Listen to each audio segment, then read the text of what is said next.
Hello বন্ধুরা, কেমন আছো সবাই? আজ আমি তৈরি হচ্ছিলাম ভাইকে রাখি পরাবো বলে। এই জামাটা আমাকে আমার মা আগের বছর দুর্গা পুজোতে দিয়েছিল। এই জামাটাই আজ পরব বলে ঠিক করেছি। প্রথমে আমি আমার চুলে একটা ক্লিপ এঁটে নিলাম। আমি আজকে তেমন বেশি কিছু মেকআপ করছি না। ফার্স্ট আমি কিয়াসেট রোমাল থেরাপি ক্রিমটা স্কিনে অ্যাপ্লাই করেছি। গলায়, কানে, পুরো মুখে ভালো করে মেখে নিচ্ছিলাম। তারপর আমি আমার ভ্রুটা একটু এঁকে নিচ্ছিলাম। তারপর আমি আমার ফেভারেট মাস্কারা অ্যাপ্লাই করেছি। একটা ছোট কালো টিপ আর লিপস্টিক লাগিয়ে নিলাম। সবার শেষে আমি আইলাইনার লাগিয়েছি। আমার মনে হয় মেয়েরা সবথেকে বেশি সিরিয়াস এই আইলাইনার পরার সময়েই হয়ে থাকে। একটু এদিক ওদিক হলেই সব নষ্ট।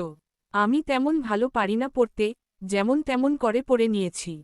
চুলটা আছড়ে একটু ক্লিপ এঁটে নিলাম। আমি এবার রেডি। কেমন লাগছে আমায় একটু জানিও। তারপর আমি রাখির থালাটা রেডি করছিলাম। আমার ভাইও রেডি হয়ে চলে এসেছিল কিন্তু আমার তখনও কিছু রেডি হয়নি। তাই ও বসেছিল আমার কাছে। আমি সব কিছু রেডি করে নিয়ে চলে এলাম আমার ঘরে।